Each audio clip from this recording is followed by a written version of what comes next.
नमस्कार, दृष्टि आईएएस के टुडे जी के प्रोग्राम में आपका स्वागत है। आज के सेशन की शुरुआत पिछले सेशन की रिकैप से करते हैं। पिछले सेशन में पहले सवाल के तौर पर हमने आपसे पूछा था, निम्नलिखित कथनों पर विचार कीजिए। कथन 1, ग्रीन हाउस प्रभाव एक मानव निर्मित घटना है। कथन 2, जल वाष्प प्राथमिक ग्रीन हाउस गैसों में से एक है। कथन 3, कार्बन मोनोऑक्साइड को प्राथमिक ग्रीन हाउस गैस नहीं माना जाता है। इस प्रश्न का सही जवाब है ऑप्शन बी, केवल 2 और 3, यानी यही दोनों कथन केवल सही हैं।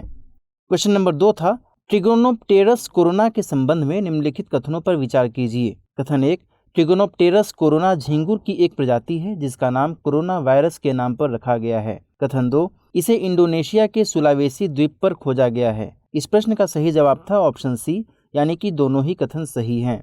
क्वेश्चन नंबर 3, निम्नलिखित कथनों पर विचार कीजिए। कथन 1, कौशल विकास और उद्यमिता मंत्रालय द्वारा महात्मा गांधी राष्ट्रीय फेलोशिप कार्यक्रम शुरू किया गया है। कथन 2, यह कार्यक्रम skills acquisition and knowledge awareness for livelihood promotion यानी संकल्प के तहत तैयार किया गया है। उपरोक्त में से कौन सा या से कथन सही है या फिर है? तो इस प्रश्न का सही जवाब है ऑप्शन सी, यानी दोनों ही कथन सही हैं। क्वेश्चन नंबर 4, निम्नलिखित कथनों पर विचार कीजिए। कथन 1, दक्षिण पश्चिम मानसून की वजह से प्रायद्वीपीय भारत के पूर्वी भाग में वर्षा होती है। कथन 2, अल नीनो अक्सर दक्षिण पश्चिम मानसून में रुकावट पैदा करता है। कथन 3, दक्षिण पश्चिम मानसून का नाम उन हवाओं पर पड़ा है जो भारतीय उपमहाद्वीप में दक्षिण पश्चिम दिशा की ओर जाती हैं। इस प्रश्न का सही जवाब है ऑप्शन बी, यानी कि केवल कथन 2 सही है। क्वेश्चन नंबर 5, निम्नलिखित कथनों पर विचार कीजिए। कथन 1, मुल्ला पेरियार बांध केरल के इडुक्की जिले में मुल्लायर एवं पेरियार नदियों के संगम पर स्थित है। कथन 2, मुल्ला पेरियार बांध का संचालन और रखरखाव केरल द्वारा किया जाता है। कथन 3, पेरियार नदी पश्चिमी घाट की शिवगिरी पहाड़ियों से निकलती है और पेरियार राष्ट्रीय उद्यान से होकर बहती है। उपरोक्त में से कौन सा या से कथन सही है या फिर है? केवल 1, केवल 2 और 3, केवल 1 और 3, 1, 2 और 3। इस प्रश्न का सही जवाब है ऑप्शन सी, यानी कि केवल 1 और 3 कथन सही हैं। क्वेश्चन नंबर 6 था, आसियान के संबंध में निम्नलिखित कथनों पर विचार कीजिए। कथन 1, वर्ष 2022 में आसियान और भारत के बीच संबंधों के 50 वर्ष पूरे हो जाएंगे। कथन 2, आसियान का आदर्श वाक्य है one vision, one identity, one community. ऊपर दिए गए कथनों में से कौन सा ऐसे सही है या फिर है? केवल 1, केवल 2, 1 और 2 दोनों, न तो 1 और न ही 2। इस प्रश्न का सही जवाब है ऑप्शन बी, केवल 2। 7वां सवाल था, खबरों में रहने वाला टिग्रे क्षेत्र निम्न में से किस देश से संबंधित है? कोलंबिया, इथियोपिया, इरिट्रिया या फिर आर्मेनिया? इस प्रश्न का सही जवाब है option B, Ethiopia. Question number 8 था, निम्न में से कौन सा राज्य है जिसने 26 अक्टूबर 2021 को देश में सबसे पहले 3 करोड़ लोगों का संपूर्ण कोविड टीकाकरण करने की उपलब्धि हासिल की है? इस प्रश्न का सही जवाब है ऑप्शन सी, उत्तर प्रदेश। 9वां सवाल था, निम्नलिखित देशों पर विचार कीजिए। तुर्कमेनिस्तान, पाकिस्तान, किर्गिस्तान, ताजिकिस्तान या फिर अफगानिस्तान। इनमें से कौन से देश उज्बेकिस्तान के साथ सीमा साझा करते हैं? इस प्रश्न का सही जवाब है ऑप्शन बी, 1, 3, 4 और 5। क्वेश्चन नंबर 10, निम्न में से किस राज्य में अगले वर्ष 56वीं नेशनल क्रॉस कंट्री चैंपियनशिप का आयोजन किया जाएगा? इस प्रश्न का सही जवाब है ऑप्शन बी, नागालैंड। अब देखते हैं पिछले सेशन में अभ्यास प्रश्न के तौर पर आपसे हमने क्या पूछा था। सवाल था, दादा साहेब फाल्के पुरस्कार के संबंध में निम्नलिखित कथनों पर विचार कीजिए। कथन 1, वर्ष 2021 का यह पुरस्कार अमिताभ बच्चन को दिया गया। कथन 2, यह पुरस्कार पहली बार देविका रानी को प्रदान किया गया था, जो कि भारतीय सिनेमा की ऐसी पहली महिला थीं। कथन 3, दादा साहेब फाल्के ने भारत की पहली फीचर फिल्म राजा हरिश्चंद्र का निर्देशन दिया था। ऊपर दिए गए कथनों में से कौन सा ऐसे सही है? तो इस प्रश्न का सही जवाब है ऑप्शन सी, यानी कि केवल 2 और 3 कथन सही हैं। हाल ही में अभिनेता रजनीकांत को उपराष्ट्रपति वेंकैया एम नायडू द्वारा राष्ट्रीय फिल्म पुरस्कार समारोह में दादा साहेब फाल्के पुरस्कार 2021 से सम्मानित किया गया, इसलिए कथन 1 गलत है। यह भारतीय सिनेमा के विकास में उत्कृष्ट योगदान के लिए दिया जाने वाला देश का सर्वोच्च फिल्म सम्मान है। दादा साहेब फाल्के पुरस्कार की स्थापना 1969 में की गई थी। पहला दादा साहेब फाल्के पुरस्कार देविका रानी को दिया गया था, जो कि भारतीय सिनेमा की ऐसी पहली महिला थीं, इसलिए कथन 2 सही है। दादा साहेब फाल्के ने भारत की पहली फीचर फिल्म राजा हरिश्चंद्र का निर्देशन किया था, अतः कथन 3 सही है। वह निर्माता, निर्देशक और पटकथा लेखक थे।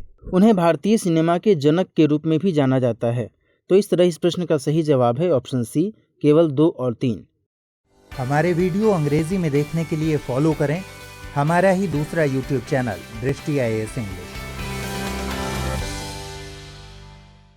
आज के सेशन का पहला सवाल, निम्न में से कौन एशियाई अवसंरचना निवेश बैंक का सदस्य देश है?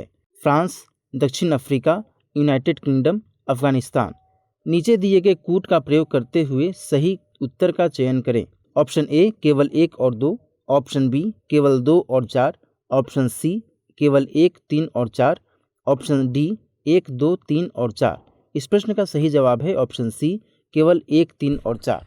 हाल ही में केंद्रीय वित्त और कॉरपोरेट मामलों के मंत्री ने एशियाई अवसंरचना निवेश बैंक के बोर्ड ऑफ गवर्नर की 6ठी वार्षिक बैठक में वीडियो कॉन्फ्रेंसिंग के जरिए हिस्सा लिया। एशियाई अवसंरचना विकास बैंक एक बहुपक्षीय विकास बैंक है जिसका उद्देश्य एशियाई क्षेत्र में सामाजिक और आर्थिक विकास को बढ़ावा देना है। इसकी स्थापना 25 दिसंबर 2015 से लागू AIIB आर्टिकल्स ऑफ एग्रीमेंट नामक एक बहुपक्षीय समझौते के माध्यम से की गई है। समझौते के पक्षकारों में बैंक की सदस्यता अनिवार्य है। फ्रांस, जर्मनी, इटली और यूनाइटेड किंगडम को शामिल करते हुए G20 के 14 देश AIIB के सदस्य हैं। दक्षिण अफ्रीका AIIB का भावी सदस्य देश है। अफगानिस्तान भी AIIB का सदस्य देश है। अतः विकल्प सी सही उत्तर है। क्वेश्चन नंबर 2, जलवायु भेद्यता सूचकांक के संदर्भ में निम्नलिखित कथनों पर विचार कीजिए। कथन 1, यह वार्षिक रूप से नीति आयोग द्वारा जारी किया जाता है। कथन 2, असम के धेमाजी और नागौन जिले भारत के सबसे अधिक जलवायु सुभेद्य जिले हैं। कथन 3, रिपोर्ट ने इस बिंदु को उद्घाटित किया है कि भारत के अधिकतर जिले अपने भू परिदृश्य में परिवर्तन के कारण सुभेद्य बने हुए हैं। उपरोक्त कथनों में से कौन से कथन सही हैं? केवल 1 और 2, केवल 2 और 3, केवल 1 और 3, 1, 2 और 3। इस प्रश्न का सही जवाब है ऑप्शन बी, केवल 2 और 3।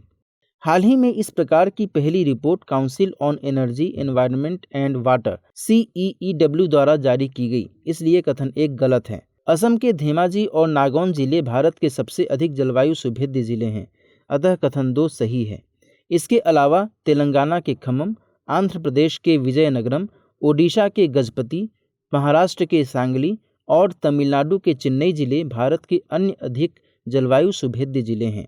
भारत की 80% से अधिक आबादी ऐसे जिलों में रहती है जो जलवायु जोखिम के प्रति संवेदनशील है, अर्थात भारत में प्रत्येक 20 में से 17 लोग जलवायु जोखिम के प्रति सुभेद्य हैं। रिपोर्ट में इस बिंदु को प्रमुख रूप से उठाया गया है कि भारत के अधिकतर जिले अपने भू परिदृश्य में परिवर्तन जैसे निर्वनीकरण, अत्यधिक निर्माण कार्य, आर्द्र भूमि और अन्य प्राकृतिक पारिस्थितिकी के क्षरण के कारण जलवायु जोखिम के प्रति सुभेद्य बने हुए हैं, अतः कथन 3 सही है। तो इस तरह इस प्रश्न का सही जवाब है ऑप्शन बी, केवल 2 और 3। क्वेश्चन नंबर 3, निम्न में से कौन से देश मोजाम्बिक के साथ सीमा साझा करते हैं?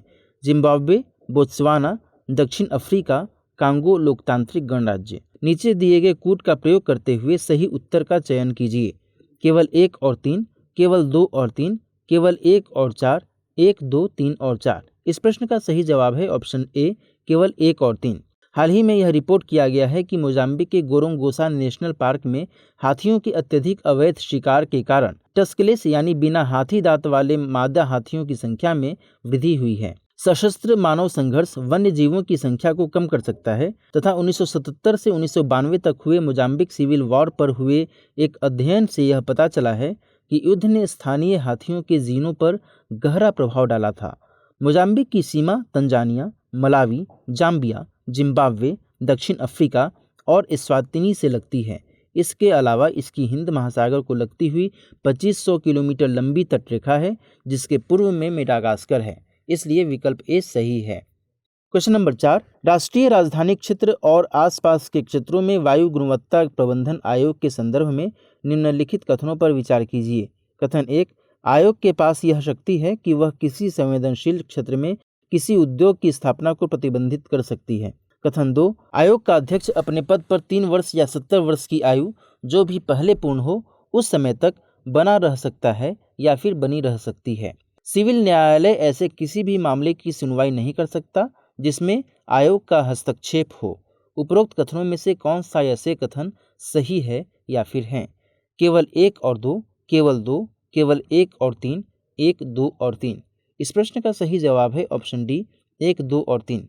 दिल्ली में वायु प्रदूषण में योगदान देने वाले गैर बिंदु स्रोतों की अधिक संख्या को ध्यान में रखते हुए वायु गुणवत्ता प्रबंधन आयोग आने वाली सर्दियों को विशेष रूप से ध्यान में रखते हुए एक योजना को क्रियान्वित करेगा। राष्ट्रीय राजधानी क्षेत्र और आसपास के क्षेत्रों में वायु गुणवत्ता प्रबंधन आयोग ने दिसंबर 2020 में दक्षिण दिल्ली में एक पायलट प्रोजेक्ट शुरू किया था, जिसका मकसद बहुत सारे गैर बिंदु स्रोतों से होने वाले वायु प्रदूषण को दूर करना था।